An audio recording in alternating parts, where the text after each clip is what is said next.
Hi and welcome to my page, YouTube video. Thank you for joining us today. Ko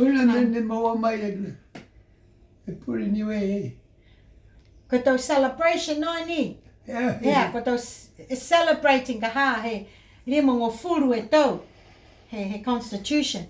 Whakalawhalahi atu. Welcome to my YouTube channel. This is Lilly and Lily Halatutavaha, and this is my dad Halatuvaha. And he, Eiho. See, o mai ni ka ha maua mo tāne haku ke sema to tāne, ke tutalang. Ka ko tau lewa. Lewa, eiho. Ko ingi ni, ko ingi sia ingi. Ko ingi ku lesa ni, mo kota, ni ki seau, mo kui. Ia, na whao e. Ka koe, liumaya maua he, liumaya maua nei, he pule whakamotu, he group ha sione paea, si kua o mai te ka ha ke sia ma tāne, ke celebrate fuki ni ka ha moia. Ko ale te au, ko whea ia he aho ia ne 1974, ka imana, he doesn't remember, so we can't really ask him what it was like for him to find out. We were living here in New Zealand at the time, and I was 14. I remember my age, but whai tala na ka koe ka whialoto ke tuku he poki ata, he ata e. Whai tala na ka koe about Niue, mitaki na ka constitution. Yeah. Ei mitaki? Yeah. He ha? He no.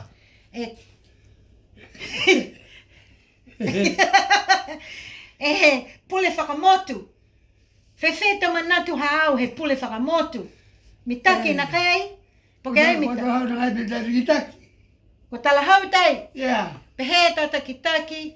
Ko he monga ne tause pule whakamotu. Ai mitaki I agree ka ha to whaua awasele. Maanga awasele. I not agree with the Māori na ka tala ia. Koe awasele ka ha ne pehe, koe motu ia ni ai whialoto ka ha constitution. Ea. Koe mana ia ne ilo e au he whakatala e. Awa masere ia ne tau ai tau pula ele seri bero bisere. Koe sione paea ka ha ne whakatala mai. He aho nei. Ko ia whoki ni ka hae patu ne e whialoto ka hae constitution. Kua bato whiwhina seri baya wa wasere. Seri me tā kesi me matua bom. Oh, ia. Ia. Mea. Tu pololo hei au seri. Ia. Awa se si te teiwa si mui haa kupu aru. Ia. Ia. Okay, Dad. We tau mota waseri ka whiwhina he. Māga uri tōn. Ia. Ia.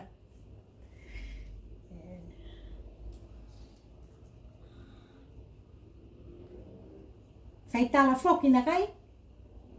Nga o... Ko hai nā tā ia waseri taki taki ni mo koa mole. Ke motu. Puli wa motu. Ko sione paea ni ka haha daua ne tutala ki ai.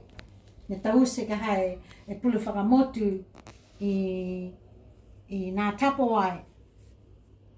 For the South Group ka ha i Mangere East.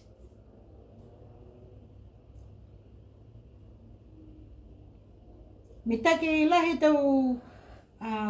Ko hai tu taki taki. I loa ni ka hae au ko sione paea ni ne takitaki e group ia. Ai loa ko hai whoki. Longa whoki ni ka hae te whaaka. Ai loa everybody's names. Ia. Ko te whao whoki ni wanga. Ko ai te mai haere poe mena. Ia. Tau lewa. Ia, suppose ka hae ke o mai ka ai loa koe haa ringa. Ko ka ino. Haua ka ino. Haua ka ino ni nei. Tuina e tau se seila. Haka ino? Tuina e tau se seila. Ka ino. Aha, ai tui. Ai tui.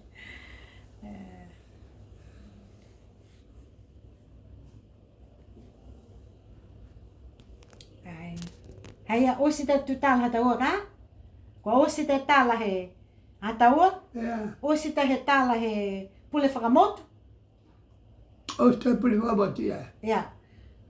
Ha koe celebrate ka hae last week and this week. E pule whakamotu. So ko osi te he ahu nei. Ia. Yeah. Just want to thank you for joining me. This is my dad, Halatutavaha. I'm just coming to just ask him a few questions about the day. As you can hear, his memory isn't... Te ko ambu mo. Ko mala beho. yeah.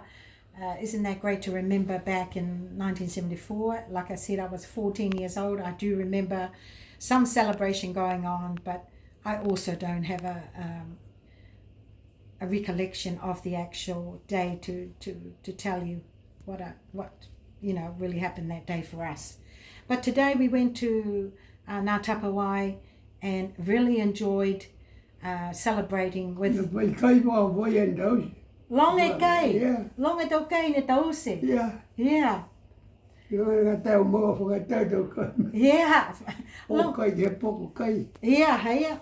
Longa te whae ne sala tau mena kai. Si longa whuke te whae ne whakatau. A lahi whuke tau kai ne tause he group ia ha sione paea. Ia. Hea. Hea. Si longa te whae ne o mai he aho. Longa. People go in, go out. In and out from the morning till... Ai au ga vai da da ai mitaki. Yeah. Ina do ni to na do je vai. Hea ka. Ma ko ko ri no. Hea. Mololongo tau lolongo. Yeah, Fuala. Ti lo ke a ko me. Ia. Fluola te lolongo ha a sione pae a moe. Mai matakau. Ma ro bia ia. Yeah. Also, just want to mention there was a Pule Whakamotu celebration going on in West Auckland. We had some people come through just as we were leaving. They said they had come from West Auckland. I'm not too sure where it was, but there was maybe 2 celebrations this week and 2 was on last week. That much I know, but we're still celebrating, and we just wanted to call in and see our dad and share some of our stories or celebrations with him and celebrate Pule Whakamotu with him as well. So thank you for tuning in. I have a lot of videos also to show you from our day today, and I'm looking forward to editing that and sending it out. Okay, whakawalahi, manuene aho, and we'll see you again on my next YouTube video. Subscribe to my page. Bye for now.